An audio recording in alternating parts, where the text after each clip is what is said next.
우리 지난주에 이어서 오늘은 스마스쿨 14번째 강의인데요. 그리스도인의 재정, 그리스도인의 재정 원칙, 그리스도인의 재정 원리, 이런 그 제목으로 말씀을 전하고요.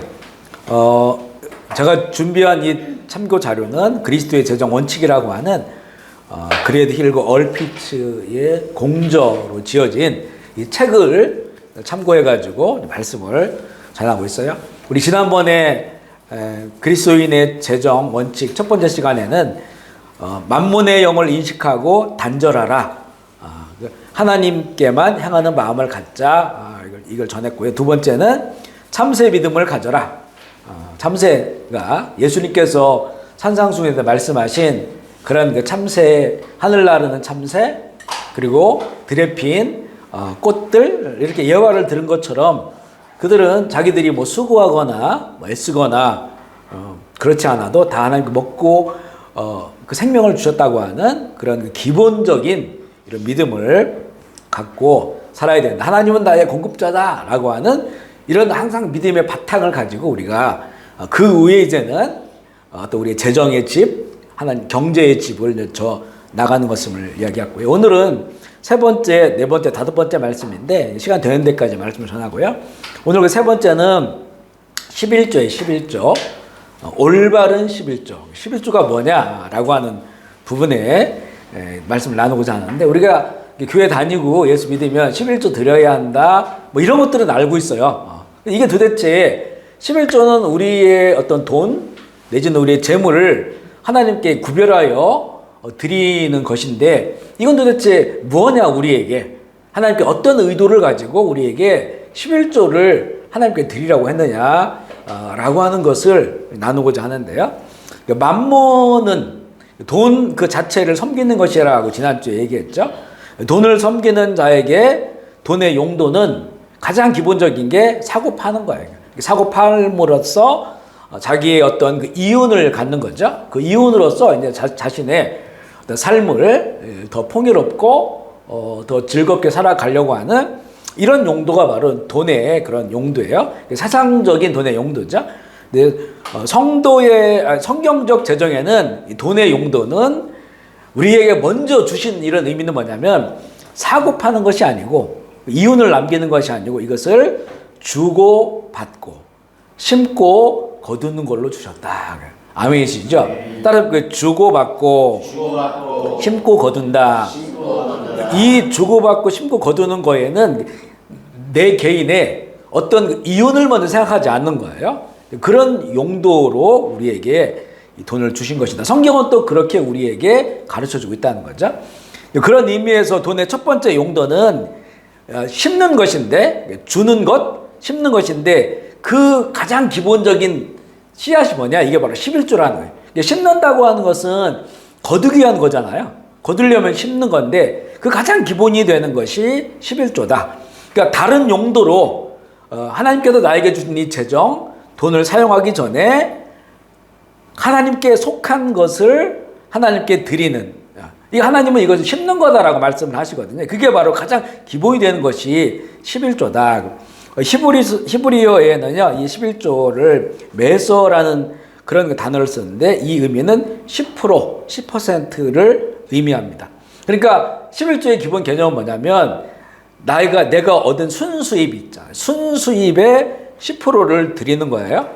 11조는 내가 90%를 갖는다는 의미가 아니에요. 10%는 하나님께 드리고 90%를 내가 갖는다라는 의미가 아니라, 하나님의 것을 그분에게 돌려드리는, 그분의 것으로 인정하는, 나의 모든 것이 이 100이, 나에게 주어진 100이 하나님의 것이다라고 하는 그것을 인정하는 영적 전쟁의 행위다.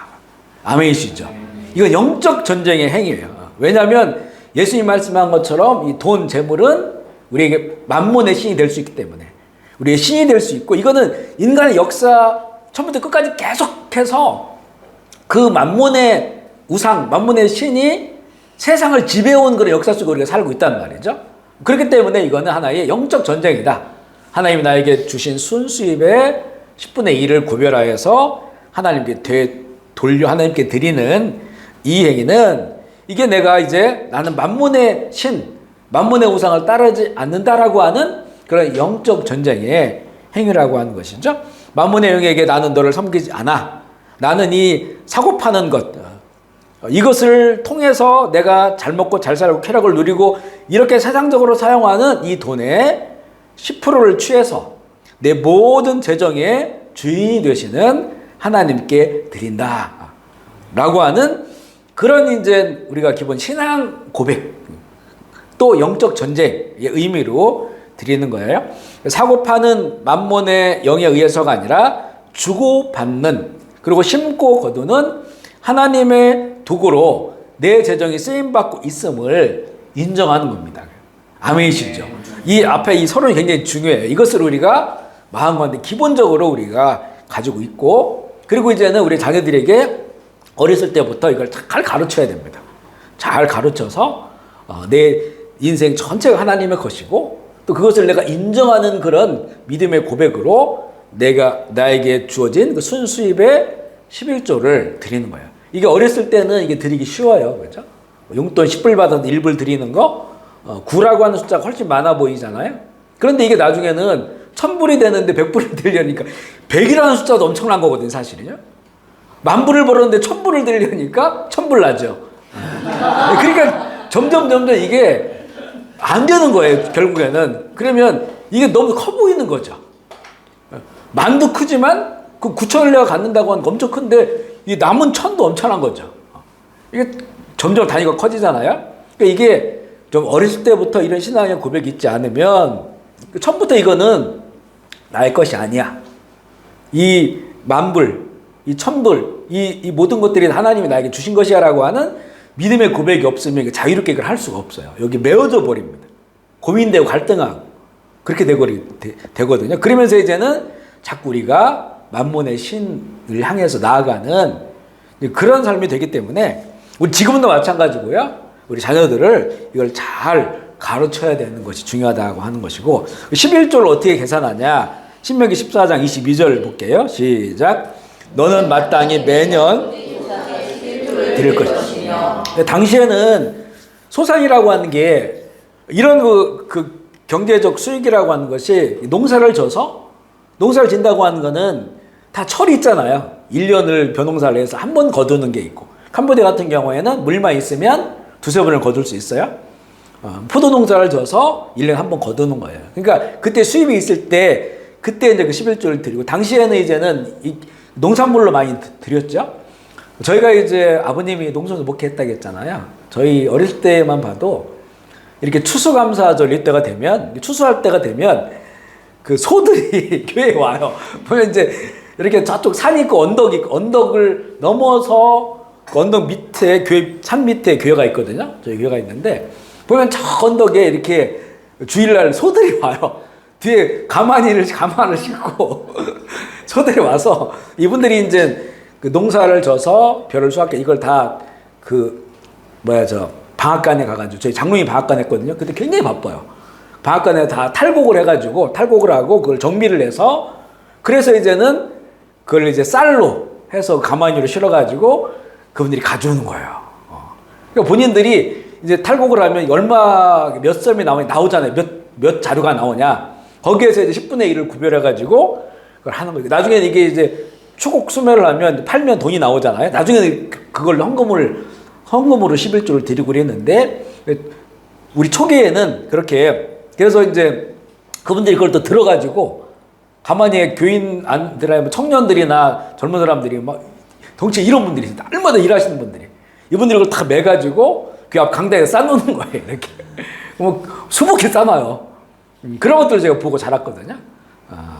지금이야 이제는 우리가 월급을 받을 수도 있고, 자영업자 같은 경우는 매일마다 수입이 나와요. 그러니까 이게 그 자영업자들이 11조를 잘 하시는 분들은 감가상각비 있잖아요. 그 임대료가 뭐 한 달이다 30이다 그러면 300불이다. 그래 하루에 1불씩이잖아요. 그러면 그 임대료, 그래서 하루 당일날 수입해서 임대료 떼고 인건비 떼고 그리고 원리비 떼고, 그래 남은 순수입을 계산해서 거기서 11조로 날마다 모아놓으신 분들도 있어요. 이런 분들 참 11조를 철저하게 하시는 분이에요. 그렇지 않으면 나중에 대충 하게 되거든요. 이거를 잘 이렇게 세밀하게, 어찌 보면 하나님에게 드리는 거는 대충 하려고 해. 그래서 반올림 같은 거 밑으로 해버리고 이렇게 반 내림으로 하고.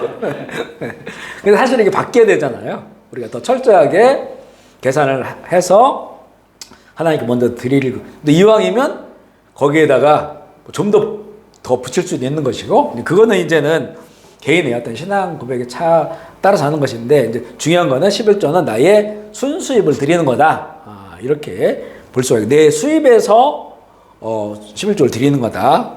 역대하 1장 5절 말씀 읽어볼게요. 시작.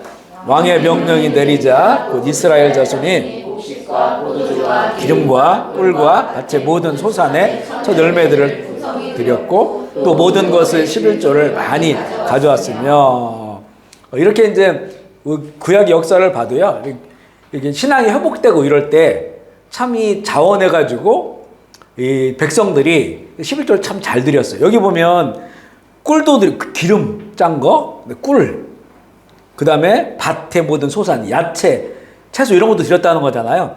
이렇게 참 자원해서 이거 하나님이 다 공급하신 거야 라고 해서 드렸는데, 이게 나중에 바리새인들은 어떻게 됐습니까? 바리새인들은 이것을 이제는 하나의 율법화 시켜서 의무로 부과하는 거예요. 너희 집에 조그만 밭이 있지 않냐, 거기 박하, 뭐 아니면 우리 같은 뭐 채소 이런 거, 상추, 그런 거에 대해서 11조를 내야 된다, 그렇게까지 이제는 가르친 거야. 그러니까 나중에 11조 때문에 부담돼서 못 살 수가 없고, 왜냐면 이거는 안 내면 죄인 취급받잖아요. 죄인 취급받고 죄인으로 불려지니까, 그렇게 이제 만들어버렸으니까 11조 자체가 사람을 눌리게 하는 거예요. 자유를, 그 말씀 안에서 생명의 풍성함을 누리는 것이 아니고 11조 때문에 눌리고 압박당하고 죄인 취급당하고, 예수님께서 이제 그랬기 때문에 바리새인들 책망하죠. 화 있을진저, 그러면서 너희들은 이렇게 11조를 드리는 거 이렇게 세밀하게 그렇게 드리라고 하면서 이 인애, 하나님의 사랑과 그 은혜, 너희들이 공의와 인애는 잊었다, 이렇게 이야기를 하시면 책망을 하잖아요. 그러나 이것도 지키고 이것도 지켜야 된다. 하나님의 사랑과 공의를 가지고 살 때 또한 우리에게 이렇게 주신 거를 감사하면서 11조를 드리는 것도, 이거는 이제 우리가 자원하는 마음으로. 그러니까 결국 11조는 하나님의 그 은혜, 본질적으로 창조의 질서 안에 살아가고 있다고 하는 그 아주 기본적인 우리 하나님을 향한, 하나님의 살아계신 분을 향한 그 신앙적 이 바탕이 없이 의무적으로 우리가 온전히 드릴 수가 없어요, 사실은. 이게 내가 교인이니까 이 11조 드려야겠다, 이렇게 생각하면 이게 잘못된 율법주의자들이 가르친 것처럼 사람을 이렇게 얽매이는 그런 도구가 돼버릴 수 있거든요. 그래서 항상 우리가 이제 하나님 은혜를 생각하고, 또 우리 지난주 참새 믿음 얘기한 것처럼 모든 생명의 근원 자체가 하나님으로부터 우리에게 주어진 것이다라고 하는 이 은혜, 이것을 알지 못하면 이걸 감사함으로 드릴 수가 없는 거죠. 감사함으로 드릴 수가 없다. 그래서 그런 은혜를 우리가 그 속에서 드리는 것이고, 급여라고 한다면 급여의 10%죠. 사업주라고 한다면 순이익의 10%고요. 100을 팔았을 때 120이 총수입이에요. 그러면 20이 남잖아요. 20이 나에게 온 수입이에요. 그러면 그 20에 해당하는 게 2를 내는 거죠. 20을 순수입을 하면 2를 11조로 드리는 것이고, 만약에 현금이 아닌 동산이나 부동산의 수입이라면 그 거래의 실이익이 얼마냐, 이런 것들을 계산하여서 드리는 거죠. 저 같은 경우 이런 걸 해본 적이 없어가지고 뭐 사실은 좀 감은 잘 안 잡혀요. 그런데 이제 그 거래의 수익을 계산해서 드리는 거다, 이렇게 보면 되고요. 11조에 대한 잘못된 이해가 뭐냐면 11조를 모든 재정 문제의 해결책으로 믿는 거예요. 이거는 그렇지 않다는 거예요. 11조라고 하는 것이 우리 지난주 연결해, 이거 그냥 우리의 하나님을 믿는 사람들의 기본적인 삶 속에서 주어진 신앙 고백의 어떤 행위지, 11조를 들여서 모든 재정이 다 해결된다. 옛날에 우리 부흥 강사님들이 이런 설교 많이 했어요. 어떤 사람이 굉장히 힘들었는데 11조 드렸더니 뭐 복을 받고 자녀들이 복을 받고 이렇게 됐더라 이런 것들을 많이 했어요. 그런데 11조는 그래서 11조를 해서 어떤 큰 복을 내가 받기를 기대하거나 이거 기복신앙이죠. 아니면 안 했을 때 너무 큰 문제가 발생할까 봐 어떤 두려움으로 드리거나 아니면 이걸 드리면 내 모든 재정에 대해서 하나님께서 복을 주실 거야. 모든 문제 해결될 거야. 이런 마음으로 드리는 게 아니라는 거예요. 이거 우리의 어떤 생명의 문제예요. 생명의 문제. 내가 지금 살아가고 있다고 하는 이 생명의 문제. 그게 하나님이 공급하신다고 하는 그런 가장 밑바닥부터 가장 기본으로부터 우러나오는 그런 그 신앙적 고백 속에서 이거를 11조를 드리는 거라는 거죠. 아멘이시죠. 그래서 잘 될 때도 드리고 어려울 때도 드리고 아주 이것을 우리의 정말 평생에 신앙생활을 하면서 하나님께 구별하여 드린다고 하는 것은 그 10만 하나님 것이 아니고 내 삶 전체가 하나님 은혜 가운데 살아가고 있음을 고백하며 드리는 것이다. 그래서 하나님을 공급자로 신뢰하기보다는 11조를 잘하면 복을 받는다라고 믿는 거예요. 또 그렇게 우리가 많이 가르쳤어요. 우리 과거의 교회가 그런 마음으로 드리는 게 11조가 아니다라고 하는 것이고요. 말라기의 11조에 관한 그 내용들이 이제 많이 나오는데 사실 이 11조는 더 창세기로부터 시작이 되는 것인데 이제 말라기에 그 내용들이 좀 정리되어 나온 내용들이 보면 이제 첫 번째 말라기 3장 5절로 10절인데요. 어디에 드리냐 11조를 10절 말씀 읽어볼게요. 시작. 만군의 여호와가 이르노라 창고에 들여 나의 집에 양식 있게 하고 그것으로 나를 시험하여 하늘 문들을 열고 너에게 복을 쌓을 곳이 없도록 붙지 아니하니. 자 보면 11절 어디에 드리냐면 나의 집에 드리라고 했어요. 나의 집. 구약으로 말하면 하나님의 성전이죠. 성전. 그리고 거룩하게 구별한 곳. 신약으로 말하면 교회예요. 교회인데 이게 이제 중요한 게 뭐냐면 그런 경우가 있단 말이에요. 11조를 드리는데 우리 교회는 내가 11조를 안 드려도 교회 운영하는 데 지장 없으니까 이 11조를 내가 가난한 사람들이 주겠다. 어찌면 이게 되게 좋은 것 같잖아요. 의미도 있고 이해가 될 것 같은데 그런데 그렇게 드리는 거는 만약에 주님께서 정말 감동을 주셔서 그렇게 하라고 하면 그건 누가 뭐라고 할 수 없죠. 그런데 그렇게 드리는 거는 11조가 아니에요.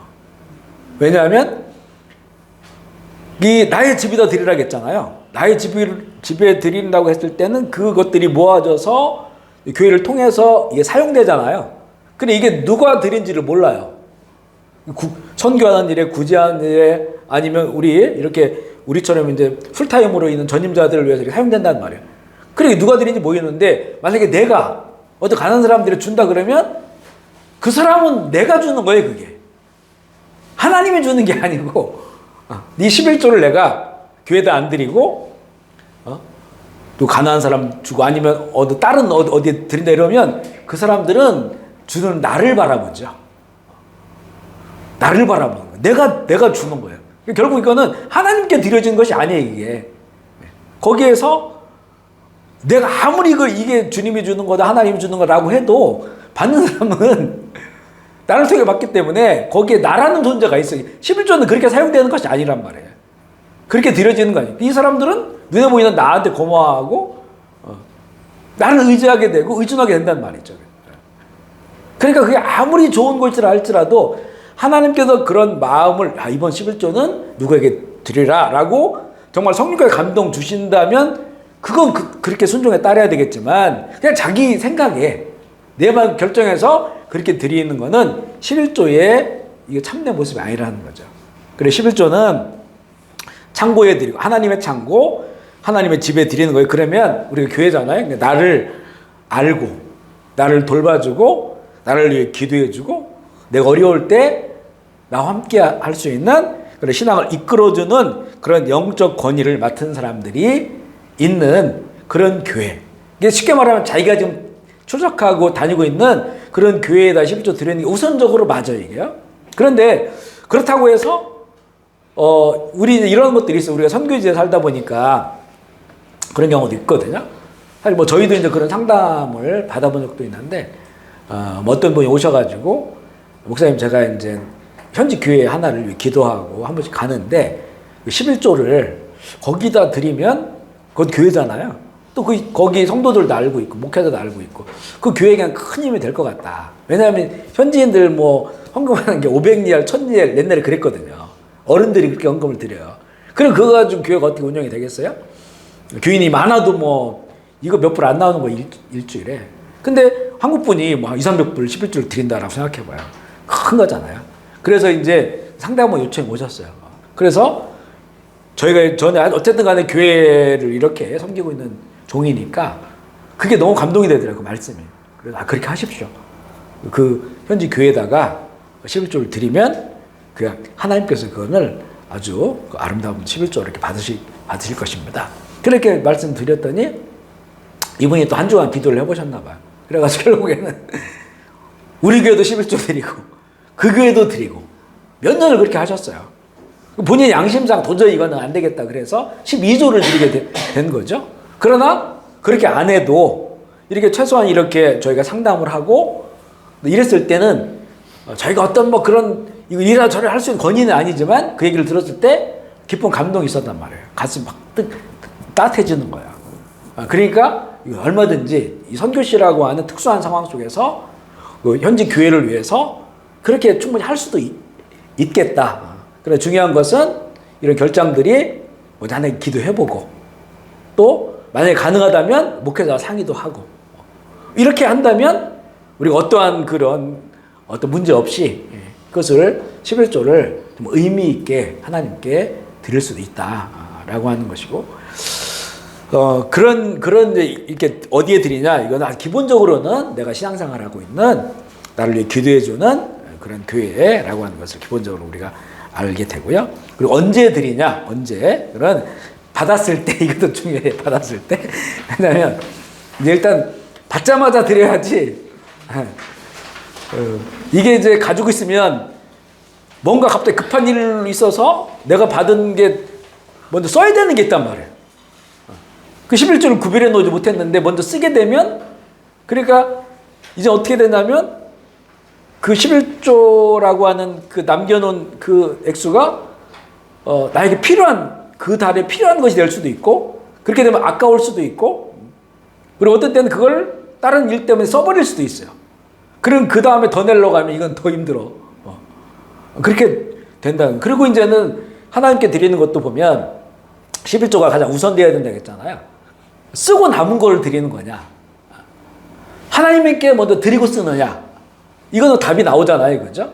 그래서 할 수 있는 한 11조를 우리가 드린다고 한다면 우리 수입이 발생했을 때. 그래서 앞서 얘기한 자영업 하시는 분들은 이렇게 매일마다 그런 수입들을 계산해서 드리는 게 좋고 아니면 어떤 나름대로 어떤 그런 그 계획을 잘 세워서 드리고 월급쟁이 드리라고 하면 그 월급을 받아서 드릴 수 있고 근데 요즘 옛날에는 이제 온라인 이런 게 없으니까 안 되잖아요. 그 주에 그걸 가지고 나와서 드려야 되니까 요즘은 온라인도 되고 하니까 온라인으로 해서 그렇게 드리는 게 그게 이렇게 성경적으로 봤을 때 수입이 있을 때 드리는 것이 마음도 제일 가볍고 가장 좋다 이렇게 볼 수가 있어요. 그래서 수입이 생겼을 때 즉시 구별하는. 그러니까 뭐 온라인이나 이런 것도 안 되면 일단은 떼어놓는 거예요. 아이들에게도 그 떼어놓는 거를 좀 가르쳐줄 필요가 있어요. 봉투 하나를 해가지고 용돈을 받으면 먼저 떼어놔서 그걸 성경책에 꽂아놓든지 어디에 잘 보관을 해서 그래서 이제 교회 올 때 이렇게 드리고 이런 그 어떤 방식도 가능할 것 같고요. 그래서 중요한 거는 먼저 구별해 놓는 게 중요하다라고 하는 것이고 그러면 왜 이렇게 해야 되느냐? 왜 이렇게 되느냐? 이것이 바로 이제는 이런 11조를 드리는 것이 옛적 길이고 선한 길이기 때문에 예레미야 6장 16절 읽어볼게요. 시작. 여호와께서 이와 같이 말씀하시되 옛적 길 곧 선한 길 알아보고 그리로 가라 너희 심령이 평강을 얻으리라 하니 그들이 대답이 우리는 그리로 가지 않겠노라 했으니 그 당시에 이스라엘 사람들 우리는 그리로 안 가겠습니다 이렇게 얘기했다는 거죠. 이걸 잘 읽어보면 이런 걸 상상할 수가 있어요. 우리가 길을 걸어왔어요. 길 걸어왔는데 그런데 지금이 상황이 안 좋아. 예레미야 당시에 예레미야는 그 남유다왕국의 마지막 선지자잖아요. 나중에 결국엔 유다가 멸망하는 걸 보게 되잖아요. 아주 영적으로 안 좋은 상황이에요. 그러면 여기서 우리는 어디를 바라보며 갈 수 있을까? 앞에는 여러 길들이 놓여 있어요. 그때 예레미야는 왔던 길을 보라는 거예요. 그렇죠? 왔던 길. 그러니까 앞에 어디로 갈 것인가를 보는 게 아니고 왔던 길을 되돌아보면 그곳에 옛적 길, 선한 길이 있다는 거예요. 이걸 회복이라고 얘기해요. 회복. 그러니까 이스라엘 사람들의 율법과 말씀 있잖아요. 그 말씀이 지나온 길을 보라는 거예요. 그리고 이 이스라엘의 거역은 반복되잖아요. 반복된 거역이잖아요. 그러니까 그런 것들 속에서 어떤 길이 옛적 길이고 바른 진리의 길인지를 찾아서 그 길을 회복해야 된다. 그 길을 따라가야 된다라고 하는 그런 의미가 여기 있는 것이죠. 그 옛적 길, 선한 길 중에 하나가 뭐냐면 11조예요. 11조. 11조는 언제부터 시작됐냐면 모세의 율법 이전부터 있었어요. 우리가 모세의 율법을 보면 그 모세 시대에 하나님께서 하나님 백성들에게 여러 가지 윤리와 도덕적이고 또 생활 풍습에 관한 말씀을 주셨을 때 그 시대에 맞춰 주신 것들도 있어요. 뭐 예를 들면 뭐 나병 환자들을 어떻게 구별하고 그 시대에 그 맞춰서 주신 것들이 있거든요. 그리고 또 먹거리들 같은 거 있잖아요. 이건 부정한 것이다. 이거는 정한 것이다라고 해서 하나님의 백성들이 이건 먹고 이건 먹지 말고 돼지고기도 먹지 말라고 했잖아요. 사실 우리나라도 그게 있었어요. 돼지고기는 옛날부터 푹 익혀 먹어라 이런 게 있었죠. 푹 익혀 먹어라. 근데 우리는 봄, 겨울, 가을, 겨울이 있는 나라예요. 봄, 여름, 가을, 겨울이 있는 나라예요. 근데 이스라엘은 그냥 여름 같은 그런 나라만 있어요. 그러니까 우리가 봄, 여름, 가을, 겨울이 있는 나라도 돼지고기는 잘 푹 삶아야 된다. 잘 익혀 먹어야 된다. 그렇지 않으면 탈난다. 이렇거든요. 근데 여기는 더운 나라인데 그리고 그 돼지가 잘 자라기도 어려운 그런 환경이고 그러니까 양이나 이런 그런 소나 이런 것들이 이제 자랄 수 있으니까 그렇게 이제 구분시켜 주신 거죠. 이거는 여러 가지 하나의 백성의 건강에 관한 것도 있을 테고 그리고 돼지라고 하는 어떤 십성 같은 것도 있을 테고 그래서 정한 거고. 근데 그러나 이런 것들은 예수 그리스도 이후에 다 이제는 믿음으로 감사함을 먹으면 다 괜찮게 됐잖아요. 그런데 모세 율법으로 봤을 때 그런 거예요. 근데 이 11조는 모세 율법 전부터 있단 말이에요. 그러니까 어떤 사람들은 이 11조도 이제는 율법과 함께 끝난 거다 이렇게 말하는 분들이 있어요.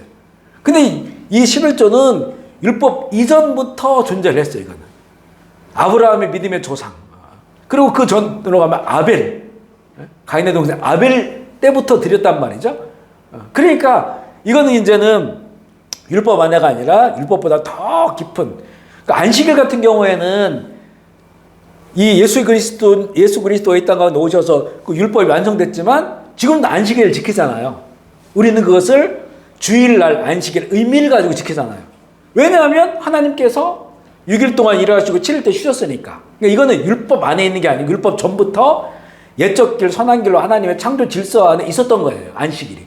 그러니까 우리가 이 전 세계가 마찬가지잖아요. 주일날 쉬면서 공무원들이 다 쉬고 학교 문 닫고 쉬면서 이게 하나의 창조 원리란 말이죠. 그러니까 우리는 이제 믿는 사람들이니까 성회로 모이고 하나님 예배하는 거란 말이에요.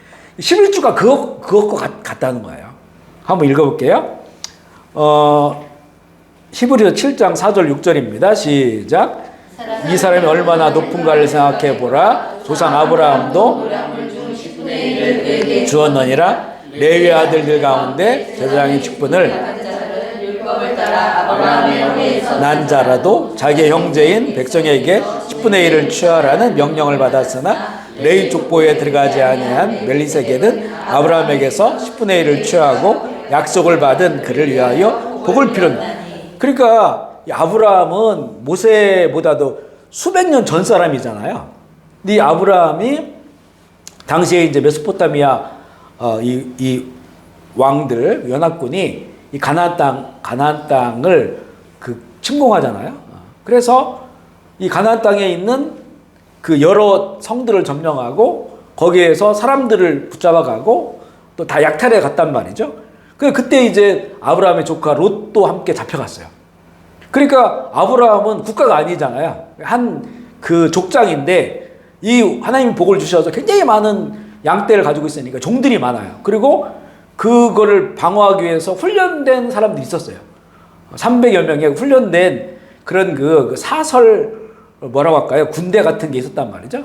그 아브라함 이들 이끌고 가서 그들이 쫓아가가지고 그걸 다 탈취당한 걸 다 가져온단 말이에요.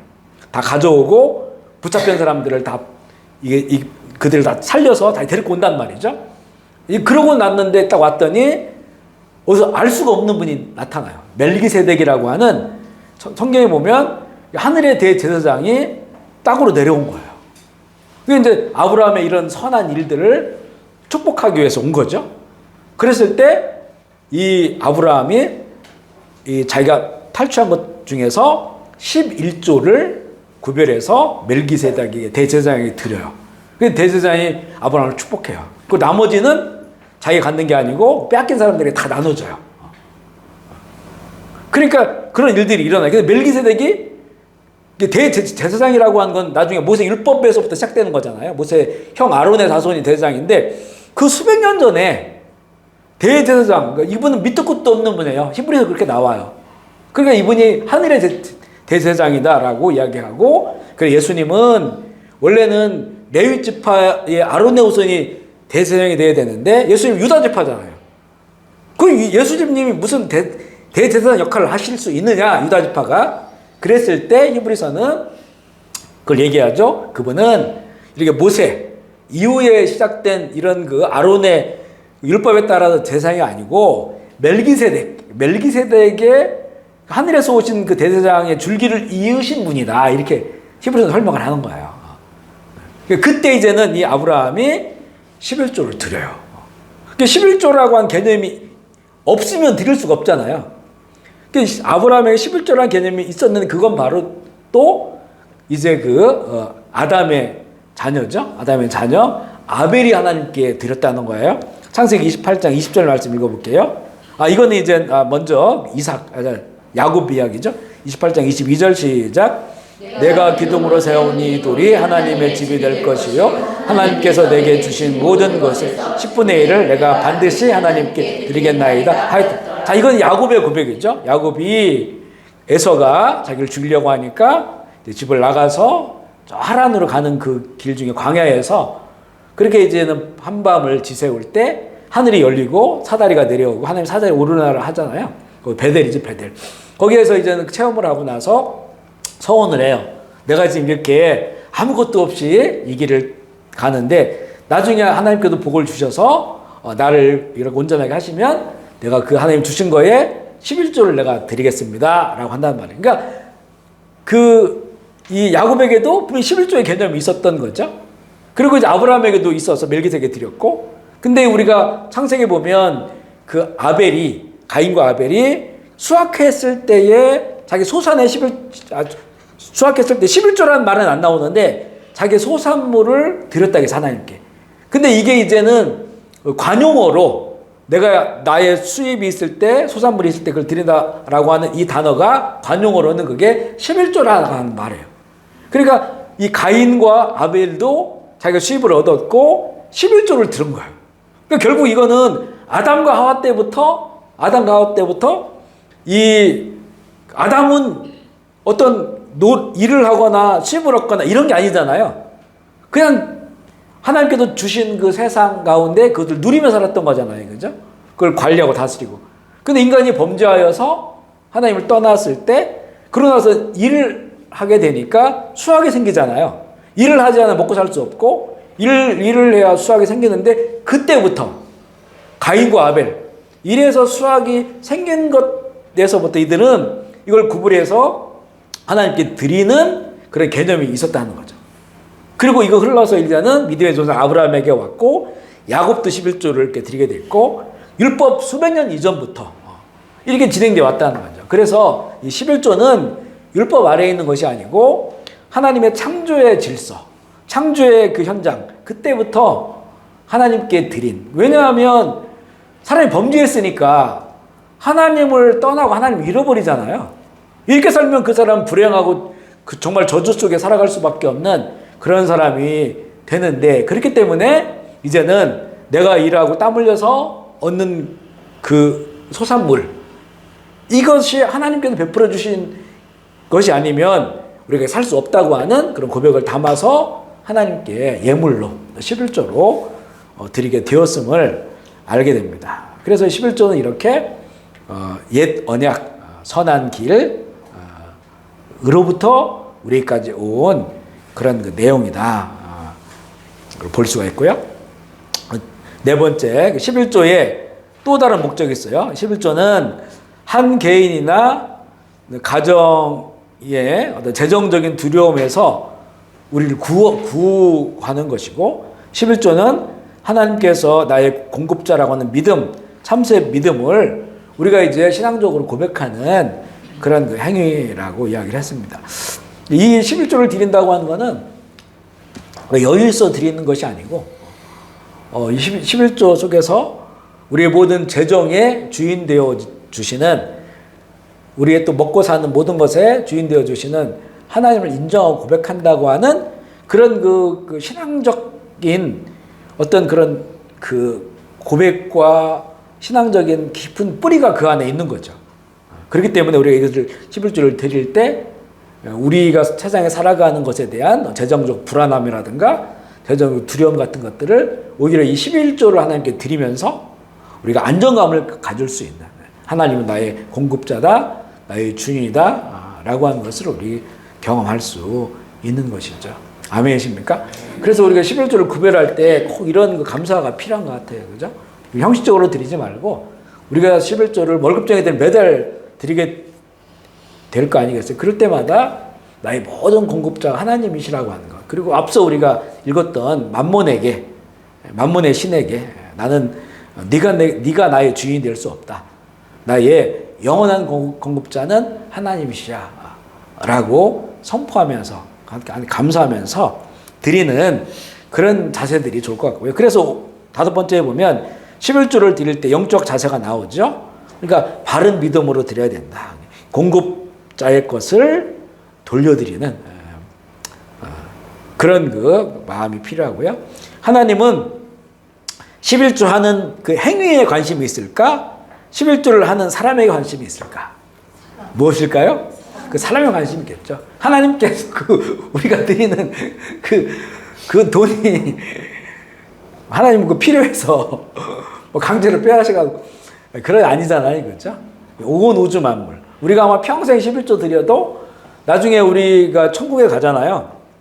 그러면 천국에 우리의 집이 주어지잖아요. 그 벽돌 한 장 값도 안 돼요. 그 하나님의 집에 보면 막 정금으로 그 만든 그런 집이란 말이에요. 그러니까 거기는 어찌 보면 우리가 평생 드린 11조가 그 보도블록 한 장만도 안 되는 거예요. 그죠? 아멘이시죠? 그러니까 하나님 무슨 돈이 없어가지고 우리의 돈을 요구하시는 게 아니죠. 11조를 드리는 그 사람, 그 중심의 그 고백을 하나님께서 기뻐하시는 거예요. 그 전에 이야기는 너무 많이 해가지고 또 하기 그렇지만 그래도 저는 목회하면서 참 마음에 되게 깊이 하나님 마음을 알게 된 그런 사건이라 간증을 할게요. 지금 이제 한국 가서 사시는데 전에 이제 우리 교인 중에서 자영업을 하는 분이 계셨어요. 그런데 이제 캄보디아에 오셔가지고 조금 교회 나오기 시작해서 세례 받으시고 집사님까지 되셨어요. 근데 이제 이렇게 이제 교회에서 훈련을 양육을 받다 보니까 11조를 좀 드려야겠다. 온전한 11조를 드려야겠다. 그런 마음이 생기는데 남편은 신앙생활을 하지 않고 재정 관리를 남편이 하셔요. 그리고 열심히 사시는 거예요. 이렇게 자영업 하시면서. 그 마음이 너무 자기는 힘든 거예요. 남편에게 말을 했다가 완전히 그렇지 않아도 교회 별로 안 좋아하는데 뭐 난리 날 것 같고 말은 못 하겠는데 자기 마음속에는 너무 11조를 하고 싶은 거예요. 그것 때문에 막 눈물로 기도를 하는 거예요. 그래서 원래 좀 내성적이고 말씀을 잘 안 하시는 분인데 저를 찾아오셨어요. 막 눈물을 흘리면서 이야기를 해요. 목사님, 제가 정말 이제 예수님 만났고 세례를 받고 집사가 됐는데 너무 11조를 하고 싶은데 이 남편이 다 재정을 다 관리하고 이걸 조금씩 타뒀으니까 어떻게 뺄 수가 없다, 재정을. 너무 하고 싶다. 그때 제가 그 얘기를 들으면서 성령 안에서 자꾸 저도 이제 묻는 거죠. 하나님 어떻게 이분에게 말씀을 전하면 좋겠습니까? 그랬더니 딱 마음 가운데 감동을 주시는 거예요. 내가 네 11조를 받고 있다. 그렇게 말씀을 주시는 거예요.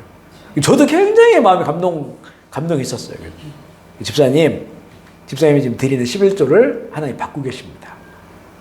나중에 이제 하나님께 기회 주셔서 남편이 교회에 대해 마음을 열고 이런 것들이 있을 때 두 분이 상의하셔서 그때는 11조를 드리겠다. 그 이후에는 물질적인 11조는 그때 드려도 되지만 지금은 이미 하나님께서 마음의 중심으로 11조를 받고 있습니다. 그런 감동을 주시더라고요. 그렇게 얘기를 하고 둘이 같이 막 울었어요. 울고.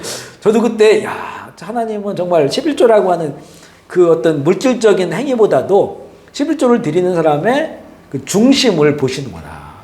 중심을 기뻐하시는구나. 그걸 참 정말 실감하는 그런 시간이었어요. 이런 유사한 것들이 참 많았었어요. 그래서 제가 이렇게 말씀을 전하고 또 신앙생활을 하면서 그런 우리 성도님들 때문에 배운 것도 되게 많아요. 그분들의 고민, 그분들의 마음의 그 중심. 하지만 현실은 그렇게 할 수 없는 이런 상황들. 그런데 하나님 이미 그걸 받고 계신다라고 하는 것들을 많은 부분에, 여러 부분들에 대해서 우리가 이렇게 참 느끼게 되었어요.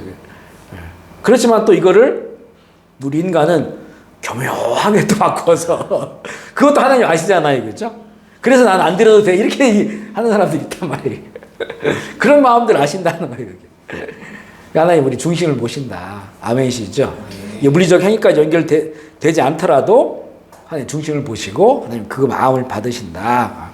그래서 하나님의 관심은 그들이 드리는 11조라고 하는 돈이 아니라 그들의 마음, 11조 하는 사람, 그 중심을 기뻐하신다는 거예요. 창세기 4장 3절 5절. 이 얘기 여기 있네요. 읽어볼게요. 시작.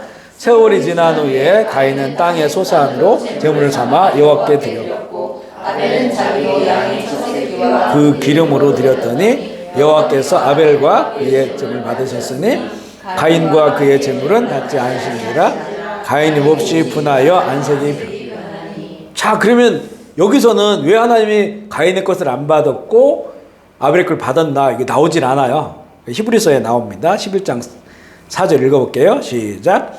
믿음으로 아벨은 가인보다 더 나은 제사를 하나님께 드림으로 의로운 자라 하는 증거를 얻었으니 하나님이 그 예물에 대하여 증언하십니다. 그가 죽었으나 그 믿음으로써 지금도 말을. 아멘이시죠. 하나님이 그걸 받으신 거는 이 아벨이 믿음으로 드렸기 때문이라는 거예요. 그렇죠? 믿음으로. 그러니까 가인도 드렸고 아벨도 드렸고. 이거는 뭐 가인은 무슨 곡식을 드렸고 아벨은 양을 드렸고 그래서가 아니고 그건 상관이 없어요. 아니 곡식 농사하는 사람들 곡식으로 당연히 드리는 거고 여기서 보면 이제 앞서 얘기한 땅의 소산으로 제물을 삼아 여호와께 드려 여기가 바로 이게 11조라고 하는 그런 그 관용적 표현이라고 하는 거예요. 땅의 소산으로 제물을 삼아라고 하는 이 표현이 그래서 11조를 드린 거다 이렇게 이제 볼 수가 있는데 그런데 한 명은 그 마음의 중심이 하나님 받을 수 없는 그런 상태였어요. 한 명은 그 마음의 중심이 믿음으로 드렸기 때문에 하나님 받으시는 상태가 됐기 때문에 그 마음의 중심을 보죠. 그러니까 11조를 드렸다라고 하는 물리적 행위가 아니고 그들의 마음의 중심, 그걸 드리는 사람의 중심을 보셨다라고 하는 거예요. 그거 보면 진짜 가인이 이것 때문에 안색이 변하고 화를 내서 아벨을 죽이잖아요. 이런 마음의 상태를 가지고 있으니까 이거 어찌 보면 경쟁적으로 드릴 수 있어요. 그죠? 경쟁으로. 내가 더 좋은 거를 드려서 내가 복을 받아야 돼? 이런 마음으로 드릴 수 있다는 거죠. 이 가인의 상태를 보면. 그런데 그게 자기가 안 받아들여지니까 엄청 화가 나는 거죠. 동생에게 진 것 같고 결국에는 그걸 동생에게 화풀이 하잖아요. 그러니까 이 삶에 내면이 있는 거예요. 내면이. 동기가. 하나님 그걸 보셨다. 우리가 그래서 11조를 드리고 또 헌금을 드리고 교회에서 봉사할 때 우리의 그 행 이전에 그 물리적인 것 드림 이전에 마음의 중심이 참 선해야 된다. 순수해야 된다. 하나님을 사랑하는 마음으로 그 은혜에 감사하는 마음으로 그렇게 드려지는 것을 하나님께 받으신다고 하는 것을 우리 이 일을 통해서 알게 되고요. 그리고 이제는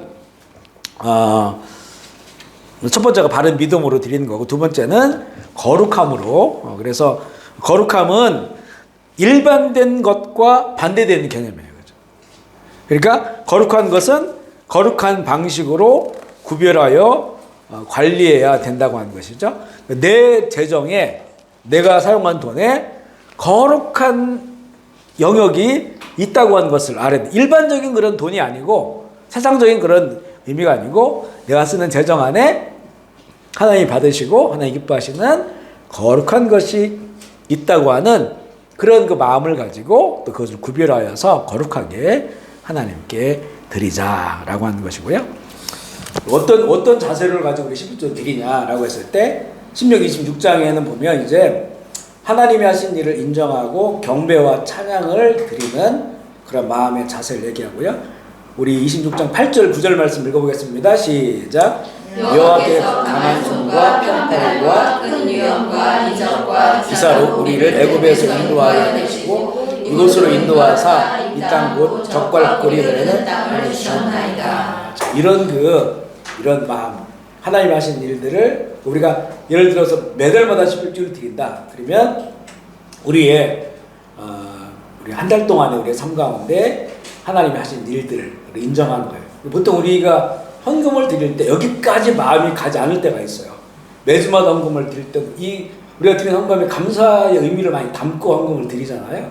주일 헌금이든지 또 감사 헌금이든지 아니면 특별한 목적 헌금이든지 그곳에 감사의 마음을 담고 있는데, 이 속에는 하나님께서 내 인생 가운데 또 가정 가운데 내지 내 경제 생활 가운데 행하신 그런 일들에 대한 그런 그 경배와 찬양의 마음이 우리 속에 참 우러나는 그런 마음으로 하나님께 드리는 그런 자세들이 가장 살아있는 그런 거죠. 그리고 보통 이제 우리 믿는 사람들은 하루에 3번은 기본적으로 기도하잖아요. 반복할 때마다. 그런데 이게 저도 참 오랫동안 그랬던 것 같아요. 굉장히 형식적으로 기도를 많이 해요. 감사는 드리지만 적인 그런 기도를 많이 올려드리거든요. 그런데 이렇게 이제 회심하고 하나님을 다시 만나고 또 진짜 내 속에서 이렇게 함께 이 땅 가운데서 먹고 살게 하시는 이런 그 하나님의 은혜가 막 정말 느껴질 때가 많아요. 이제 기도할 때가 되면. 그래서 그 짧은 기도의 시간이지만 그 속에 내 마음에 하나님을 향한 경배와 찬양과 진정한 감사의 마음을 담아서 그렇게 이제 기도하게 되는 것으로 스스로 변화되는 걸 많이 느껴요. 저는 이제 개인적으로 면 요리를 좋아한다고 했잖아요. 면 요리. 농담으로 이제 한나라를 가면 내가 면류관을 많이 쓸 거다. 여기 면류관 식당 있는 것처럼 면류를 좋아하기 때문에. 근데 이렇게 집에서 이렇게 라면을 끓이거나 칼국수를 하거나 이렇게 무슨 짜파게티를 끓여놓으면 진짜 그때 기도는 진심의 기도가 나와요. 하나님, 내가 너무 좋아하는 이 음식을 우리 애들이 딸들이 있으면 못 먹게 해요. 너무 자주 먹는다고. 방해꾼도 없잖아. 그래서 내가 먹고 싶을 때. 근데 그게 진짜 마음에 그런 것들이 막 생겨요. 진짜 감사한 마음이 생기고, 또 우리가 매주마다 예배를 드리고 또 헌금을 하고 헌금 기도를 드리잖아요. 그러면 진짜 그때 우리가 늘 기도하는 게 참 죽을 수밖에 없는 죄인, 또 그 영원한 지옥불에 들어갈 운명진 그런 사람을 하나님이 찾아오셨고 또 우리 구원해 주셨다. 이게요, 정말 이제 뭔가 진짜 막 와닿는 거예요, 마음에.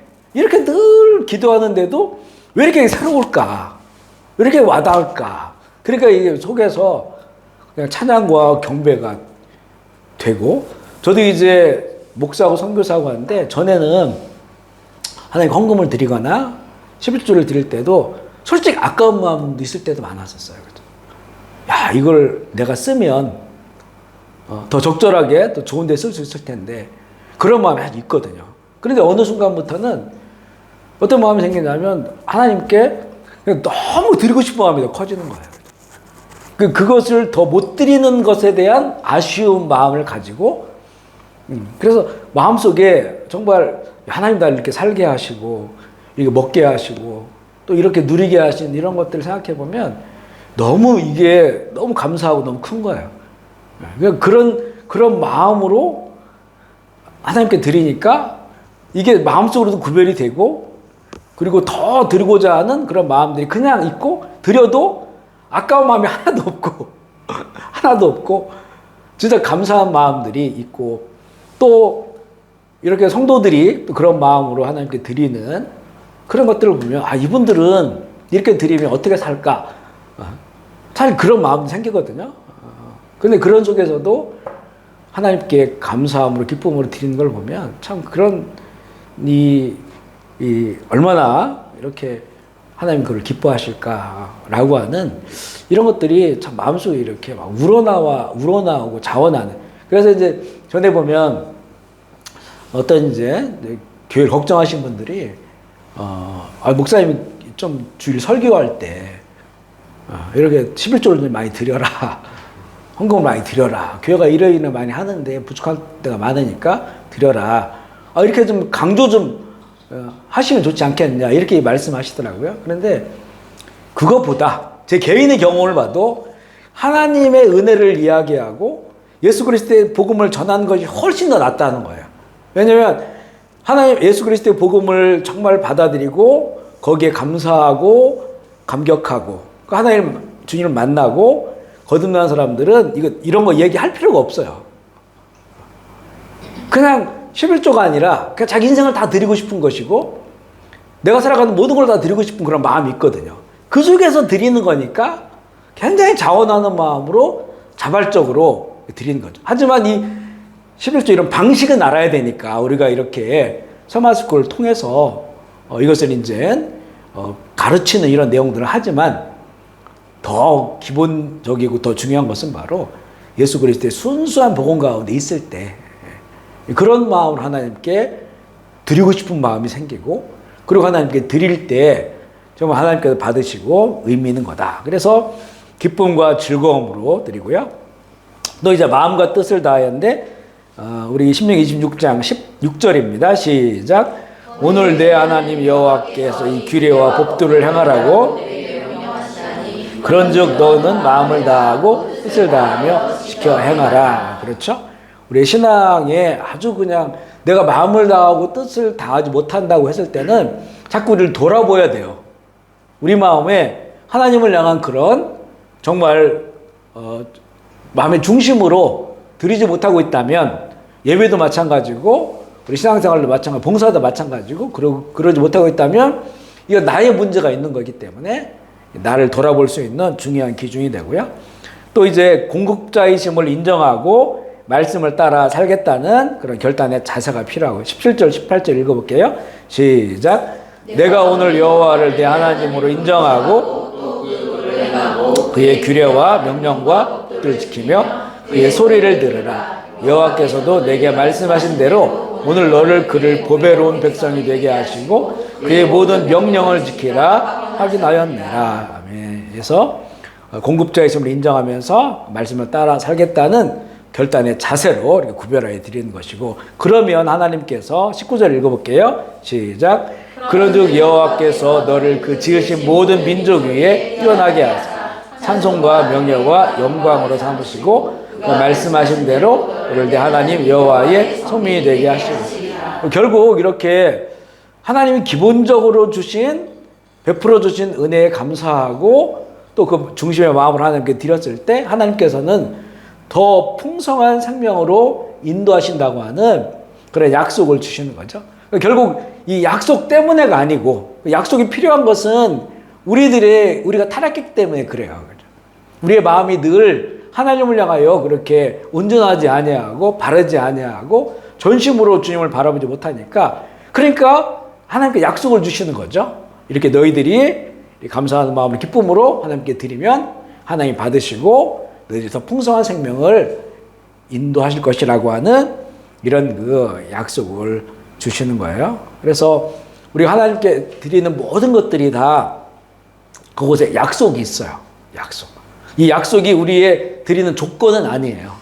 이미 그 조건을 위해서가 아니고 이미 우리 삶 자체가 삶의 그 가장 본질적인 데서부터 하나님의 은혜로 이미 시작되어지고 그런 가운데 있기 때문에 하나님 뭔가를 더 채워주시겠다고 하는 그런 약속이 우리가 드리는 것의 조건은 아니지만 하나님께서는 그럼 우리 모든 신앙적인 그런 그 주님 하나님께 드리는 마음의 중심, 전심으로 드리고 이 모든 것들에 대한 하나님의 더 큰 은혜를 약속으로 주셨음을 또 우리가 보게 되고요. 여섯 번째는 율법에서 11조를 어떻게 사용해라 이렇게 나오거든요. 첫 번째는 11조가 이렇게 매년마다 드리잖아요. 고대에는. 그런데 3년마다 드리는 특별한 또한 11조가 있어요. 이 3년마다 드리는 11조는 가난한 자의 구제를 위하여 사용되는 거다. 신명기 26장 12절 13절 볼게요. 시작. 셋째에 곧 11조를 드리는 해에 내 모든 소산의 11조를 마친 후에 그것을 레위인과 객과 고아와 과부에게 주어 내 성읍 안에서 먹고 배부르게 하라. 그럴 때 내 하나님 여호와 앞에 이르기를 내가 성물을 내 집에서 내어 레위인과 객과 고아와 과부에게 주기를 주께서 내게 명령하신 명령대로 하였사오니 내가 주의 명령을 범하지 아니하였고 잊지도 아니하였노라. 자, 그래서 이 레위인들이 그러니까 제사장들이 각 성에 흩어져 살잖아요. 그 제사장들이 살 수 있는 그 성을 당시에 이스라엘의 그 요단강 동쪽에도 하나님 주신 땅이고 서쪽에도 지파가 살았는데 그곳에 여러 성들을 주셔서 각 성에 레위인들도 있고 레위인들 안에 제사장들이 그곳에서 살면서 말씀을 가르치고 또 그들 일반적인 회정들을 가르치며 또 판결 같은 거 재판에 판결도 하고 그러는데 이들이 이제는 수확한 11조를 하는 게 드릴 때 그 3년에 한 번씩 드린 것은 그 성중에 살아가고 있는 그래 당시에 이제 가장 약자들이죠. 그들에게 이것을 줄 수 있도록 하는 거예요.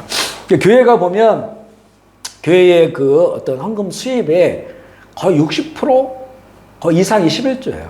우리 개인적으로 생각해 보세요. 내가 한 달에 그냥 드린 헌금 뭐 하루에 얼마 한 주에 10불씩 20불씩 3불 드릴 수 있잖아요. 그것과 내가 드린 11조 이렇게 그 액수를 따져보면 11조로 드린 게 훨씬 많잖아요. 그래서 그 11조가 교회의 어떤 수입에 거의 일반 교회다 마찬가지일 거예요. 많으면 뭐 7, 80%까지도 이렇게 차지할 수가 있거든요. 그래서 이것을 가지고 이제 교회가 이제는 우리는 이제는 선교비가 많이 들어갔는데 선교비 구제가 분리되지 않고 같이 이렇게 선교 긍휼 사역부 해가지고 한 부서예요. 거기서 지출이 되게 되죠. 매주마다 나가기도 하고 매달마다 나가기도 하고 아마 교회 지출의 큰 부분을 차지하고 있어요. 그래서 교회가 사실은 그래서 이 11조가 이제 뒤에 보면 이제는 이렇게 좀 기업이 없는 당시 레위인들이죠. 그러니까 제사장들과 일반 레위인들이 땅을 하나님이 주지 않았잖아요. 수입이 없단 말이에요.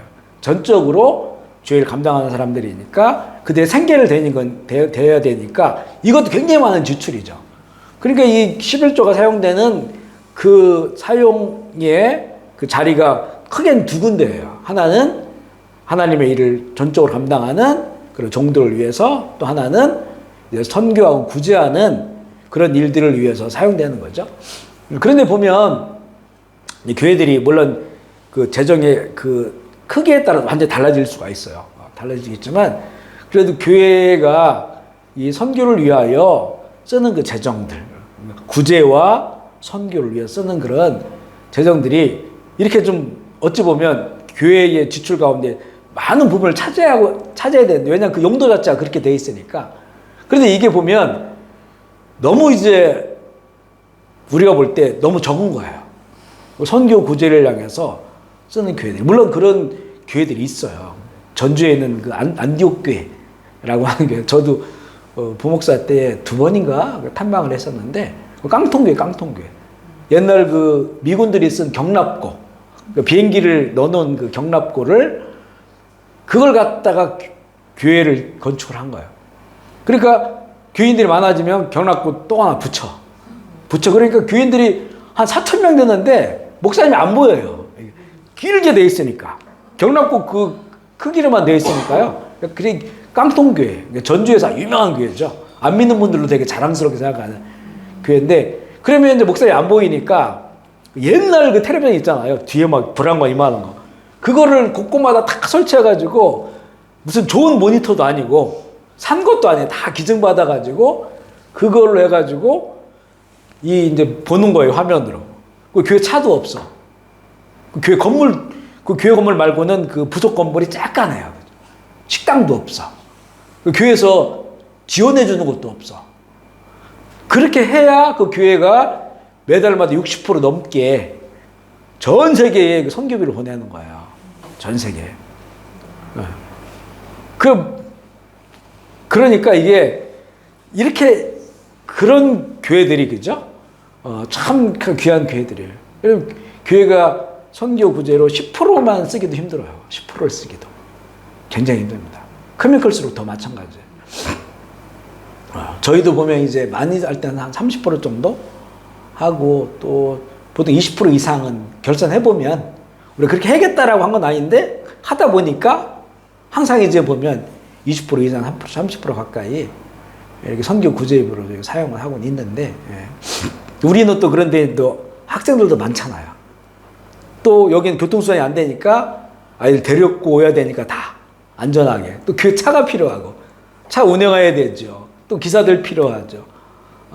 또 여기 우리 한인 우리 자녀들은 또 한국 식품으로 먹여야 되고 우리 잘 먹이고 싶으니까. 그리고 모이면 이제 우리는 또 교회 식당, 해외 사니까 교회에서 한 끼 우리 한식으로 밥 먹는 게 얼마나 또 이게 또 위로가 돼요. 또 이것도 뺄 수가 없고. 그러니까 이제는 그래 여러 면에서 하는 거죠, 이렇게. 근데 일반적으로 교회들이 이렇게 11조, 성경적으로 11조 재정이 쓰여지는 부분들에 대해서 이런 부분을 잘 애쓰고 힘써야 되는데, 그런 부분보다는 교회 좀 커지면 교회 늘리느라고 또 돈도 많이 들어가고, 또 뭐 전에는 보면 이제 뭐 교회 수련관 세우고, 또 더 커지면 이제 교인들 무덤 할 수 있는 뭐 이런 것도 또 하고, 필요는 한데, 이런 걸 큰 걸 하다 보면 재정을 늘 그렇게 막 긴축 재정을 써야 돼요. 쓰고 싶은데 교회가 이렇게 교인들이 11조를 이렇게 성경적으로 이렇게 완전히 바르게 사용할 수 없는 그런 상황을 계속 가버리니까, 이런 거는 정말 우리가 다시 이제는 교회가 회복하고 비춰봐야 되는 그런 내용이라고 볼 수가 있고요. 이 율법에서 11조 사용의 두 번째는 기업이 없는 제사장과 레위인을 위해 사용하는데, 느헤미야 10장 37절 말씀 읽어볼게요. 시작. 또 처음 익은 미리 가루와 열매와 포도 기름을 제사장들에게로 가져다가 우리 하나님의 전에 여러 방에 두고, 또 우리 산물에 씻을 줄 레위 사람들에게 주리라 하였나니, 이 레위 사람들은 우리의 모든 성금에서 11조를 받는 자이며. 아멘이시죠? 뭐 이렇게 우리가 지금 뭐 저나 우리 교회 풀타임 사역자들도 마찬가지고, 또 파트타임도 마찬가지고요. 또 아니면 교회에서 이제는 각 부서들이 사용하는 거 다 레위인과 같은 그런 일들을 하시는 거예요. 그런 쪽으로 또 사용되어지고, 그런 일들을 위하여 11조가 쓰임을 받는다라고 하는 것이고, 이제 큰 네 번째는 하나님의 청지기가 되는 것은 하나님 앞에 책임을 맡은 자가 되기, 이런 의미로. 이거는 전체 재물을 돈을 사용하는 그런 그 마음의 어떤 자세를 말하는데, 하나님의 청지기로 살아가고 있다고, 맡겨주신 것을 대신 가지고 사용한다라고 하는 그런 의미가 있다는 거예요. 돈에 이제 아까 첫 번째 용도가 주고받고 또 심고 거두는 거라겠죠. 그 두 번째 용도는 이게 먹을 양식인데, 개인적 소비도 청지기의 일입니다. 청지기의 일. 그래서 내 것이 아니고 하나님께서 맡겨준 것으로 내가 그걸 먹고 살아야 되는데, 그것을 잘 관리해야 된다고 하는 의미예요.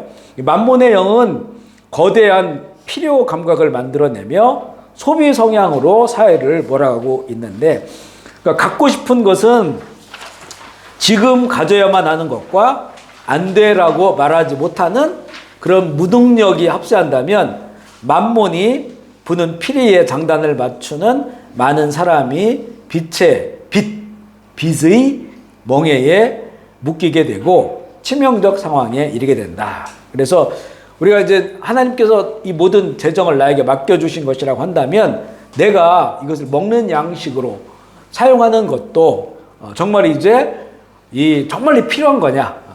그렇지 않으면 안 돼라고 하면 한마디로 말하면 이걸 잘 적절하게 관리해야 된다라고 하는 그런 내용이죠.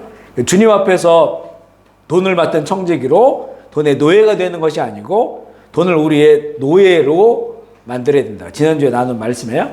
하나님께서 청지기 나를 은혜로 대하시는가 긍휼로 대하시는가 이런 부분에 대해서 한번 바라봐야 되는데 돈이 우리의 삶을 망쳐놓게 될 때 하나님께서 우리를 불쌍한 상태로 만드실 수 있어요. 그러니까 재정의 문제에 있어서 내 지금 신앙생활이 늘 하나님께 나를 불쌍하게만 여겨주셔야 되는 그런 상황 속에 있어서는 안 되는 거예요. 그럼 이 상태라고 하는 건 내가 늘 쪼들리고 있는 거예요. 쪼들리고. 늘 쪼들리는 그런 삶을 살기 때문에 하나님은 나를 늘 불쌍히 여겨주시고 내 재정 가운데 은혜를 베풀어 주셔야만 그런 사는 상태의 그런 관계 속에 내가 지금 있느냐라고 하는 거죠. 아니면 하나님께서 나를 긍휼히 보는 것이 아니고 늘 불쌍히만 여겨주시는 것이 아니고 나를 바라보실 때 하나님이 기뻐하시는 정말 하나님이 나를 바라보실 때 은혜로 대해주시는 그런 관계 속에 내가 있느냐라고 하는 거죠. 묻는 거예요. 하나님께서는 우리를 충실한 청지기를 찾으셔야 되죠. 충실한 청지기. 그 충실한 청지기에 우리의 삶을 살 때 하나님과 나의 관계는 은혜의 관계예요.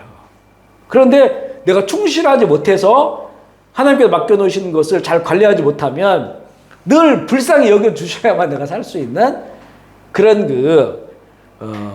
존재라고 하는 것이죠. 하나님의 엄청난 하나님은 자원을 가지고 계셔요. 하나님은 부유하신 분이잖아요. 부귀하신 분이에요. 그 엄청난 자원을 하나님의 나라의 목적을 위해서 이루실 수 있도록 맡길 수 있는 그런 청지기로 찾으시는데 하나님께서 이것을 어떻게 판단하시냐라고 했을 때 지금 우리에게 맡겨주신 그것들 있잖아요. 맡겨주신 재정, 재물, 돈 이것을 어떻게 충성스럽게 관리하느냐. 그래서 충성스럽게 관리하는 자에게 하나님께서 물꼬를 터주신다는 거예요. 자원의 물꼬를 터주셔서 더 큰 강줄기로 만들어주시는 거예요. 조그만 조그만 그런 냇물이 아니고 우리의 삶을 더 큰 강줄기로 만들어주셔서 많은 것들이 흘러가는 그런 통로로 세워주신다고 하는 거죠. 우리 누가복음 16장 1절로 14절 말씀 거기 한번 읽어볼까요? 좀 길지만 이 말씀을 좀 이해해야 되거든요. 같이 한번 읽어볼게요. 시작. 또한 제자들에게 이르시되 어떤 부자에게 청지기가 있는데 그가 주인의 소유를 낭비한다는 말이 주인이 그를 불러 이르되 내가 내게 대하여 들은 이 말이 어찌 됨이냐? 내가 보던 일을 행하라. 청지기 직무를 계속하지 못하리라 하니 청지기가 속으로 이르되 주인이 내 직분을 빼앗았으니 내가 무엇을 할까? 땅을 파자하니 힘이 없고 빌어먹자니 부끄럽구나. 내가 할 일을 알았도다. 이렇게 하면 직분을 빼앗긴 후에 사람들이 나를 자기 집으로 영접하리라 하고 주인에게 빚진 자를 일일이 불러다가 먼저 온 자에게 이르되 내가 내 주인에게 얼마나 빚졌느냐 말하되 기름 100마리 이르되 여기 내 증서를 가지고 빨리 오십니다. 넘어가. 주인이 옳지 않은 청지기가 이를 지혜 있게 하는 칭찬하였으니 이스라엘 아들들이 자기 시대에 있어서는 빛의 아들들보다 더 지혜로움이니라. 내가 너희에게 말하노니 불의의 제물로 친구를 사기라. 그리하면 그 제물이 없어질 때 처수로 영접하리라. 지극히 작은 것에 충성된 자는 큰 것에도 충성되고 지극히 작은 것에 불의한 자는 큰 것에도 불의하리라. 너희가 만일 불의한 재물에도 누가 참된 것으로 너희에게 맡기었느냐. 너희가 만일 남의 것에 충성하지 아니하면 누가 너희의 것을 너희에게 주겠느냐. 집 하인이 두 주인을 섬길 수 없나니 혹 이를 미워하고 저를 사랑하거나 혹 이를 중히 여기고 저를 경히 여길 것임이라. 너희는 하나님과 재물을 겸하여 섬길 수 없느니라. 바리새인들이 돈을 좋아하는 자이다. 이 모든 것을 듣고 비웃고. 예수님께서 예화를 들어주신 이 말씀에 대해서 바리새인들은 비웃었어요. 근데 뭐라고 얘기하냐면 바리새인들은 돈을 좋아하는 자들이라 이렇게 얘기했죠. 그러니까 여기 보면 예수님께서 이 이야기에는 몇 가지 뜻이 있는 거예요. 예수님 하는 이야기 뭐냐면 이 불의한 청지기예요. 어떤 사람이 어떤 주인이 자기의 재산을 어떤 청지기에 맡겨줬어요. 다 맡겨서 일을 할 수 있도록 했죠. 그런데 보니까 이 청지기가 불의한 거예요. 그래서 이 청지기를 언제까지만 일을 하고 그만두게 하려고 한 거죠. 근데 청지기가 보니까 자기가 이제 그만두면 먹고 살 길이 없는 거예요. 어떻게 할까라고 했을 때 우리 주인에게 돈을 빚진 자들, 그들을 하나씩 불러가지고 예를 들어서 뭐 100만 원을 빚졌으면 자기가 그동안 이걸 다 관리했으니까 너는 50만 원만 빚졌다고 써라. 그러면 이제 그만큼만 이자를 내면 되잖아요. 그러면 이 사람은 이 청지기가 자기를 도와줬으니까 청지기가 이제 어려움을 당했을 때 그에게 도움을 줄 수 있는 거잖아요. 그렇게 해서 막 고쳐줘요. 고쳐주고 많은 것을 빌렸는데 이것을 아주 적게 빌린 것처럼 고쳐준단 말이죠. 이런 이야기를 하는 거예요. 여기 잘 보면 이 이스라엘은요, 그 유대인들이라고 한다면 그 돈을 빌려줄 때 이자를 받으면 안 돼요. 그냥 빌려줘야 돼요. 그대로 그걸 받는 거예요. 그런데 지금 주인은 자기가 하지 않지만 이 청지기를 통해서 그 일을 했던 거예요. 그러니까 결국 이 불의한 청지기로 말하지만 이 주인도 불의한 거예요. 바리새인처럼 돈을 좋아하기 때문에 자기들은 더러운 곳에 손을 대지 않지만 다른 사람들을 통해서 어떤 그 율법, 이런 의무적인 것들을 통해서 뭔가 부를 취하고 돈을 얻는 이런 그 모습을 보여주는 거예요. 여기에 보면. 그런데 이 청지기도 불의한 사람이었죠. 그런데 이런 것들을 보고 이제는 그 빚진 자들에게 돈을 탕감해주고 또 결국 자기의 미래를 그들이 도울 수 있는 그런 관계를 맺는 거죠. 예수님은 이 이야기를 하면서 이 청지기가 지혜롭다라고 얘기합니다. 지혜롭다. 그가 지금 맡은 건 돈이잖아요. 그리고 어찌 불의한 돈이에요.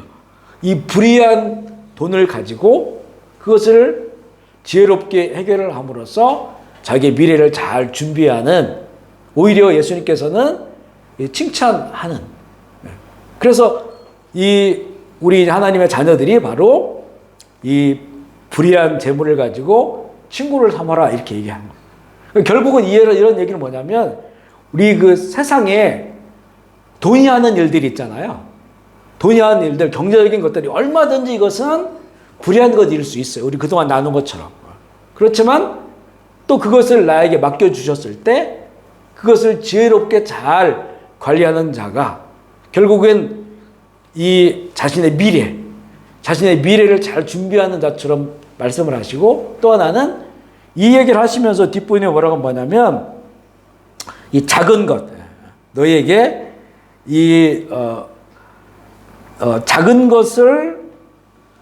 지극히 작은 것으로 충성된 자는 큰 것에도 충성되고 지극히 작은 것에 불의한 자는 큰 것에도 불의하니라 라고 이렇게 얘기를 해주시거든요. 이랬을 때 지금 예수님이 말씀하신 것은 돈으로 하는 것, 이 돈으로 하는 것은 작은 것이다 라고 하는 거예요. 그런데 이 돈으로 하는 것, 이것을 작은 것이지만 이것을 가지고 충성되게 또 바르게 이것을 관리하고 사용한다고 한다면 더 큰 것으로 하나님께서 보답해 주신다고 하는 것이죠. 결국 큰 것은 하나님의 것, 하나님의 나라라고 하는 거죠.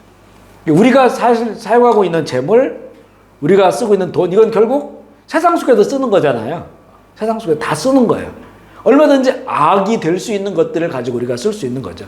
근데 그것을 또한 우리에게 하나님께서 맡겨주신 거예요. 이것을 가지고 우리가 충성스럽게 사용할 때 하나님께서 하나님의 이 세상의 이 불의한 것을 가지고 하나님의 나라를 확장시킬 수 있는 일에 쓰임받는 그런 도구가 되게 하신다고 하는 그런 그 말씀이에요. 그래서 13절의 이해의 결론은 뭐냐면 하나님과 재물을 겸하여 섬길 수가 없음을 이야기하면서 하나님의 자원을 충성된 청지기로서 잘 관리해야 된다. 이게 쉽게 얘기하면 지금 우리에게 허락한 이런 그 돈, 재물 이런 것들을 우리가 하나님의 말씀에 따라서 잘 관리하는 자가 되라는 거예요. 그리고 여기서 인정받으면 하나님께서 더 큰 것으로 하나님의 자원으로 공급해서 하나님의 나라를 위하여 쓰임 받을 수 있는 그런 자로 세워주신다고 하는 거죠. 아멘이십니까? 네, 그렇게 말씀을 하시고 우리 5번은 우리 다음 주에 이어서 말씀을 나누도록 할게요. 오늘 우리가 말씀을 나눈 것은 11조에 관한 얘기를 나누었고 그리고 11조를 드리는 자들이 어떤 마음의 자세로 이것을 하나님께 드릴지에 대한 11조의 의미와 그런 방식들을 함께 좀 나누었어요. 그리고 또 이제 청지기의 자세. 우리가 뭐 청지기의 자세에 대해서는 여러 차례 말씀 나눴죠. 하나님께서 우리에게 주신 모든 것들, 이 재물을 포함해서 이런 모든 것들이 다 맡겨주신 것이다. 물론 이제 이런 재정 돈만이 아니겠죠. 우리 자녀들도 하나님 우리에게 맡겨주신 거예요. 맡겨주신 거예요. 내 것이 아니고 하나님의 것을 잠시 맡은 거다. 그런데 이거는 세상 가운데 사용되는 건 참 불의한 일로, 그죠? 사고 팔고 또 이혼을 추구하고 자기 쾌락을 추구하고 이런 것들로 사용되는 것이지만 이것도 또한 우리의 먹는 양식으로 우리의 생활로 공급되어지잖아요. 그것을 어떻게 하면 이거 보면 돈 많은 사람들에 비하면 우리가 가지고 있는 건 정말 작은 거예요. 너무 작은 거야. 하지만 이 작은 것이라 할지라도 이게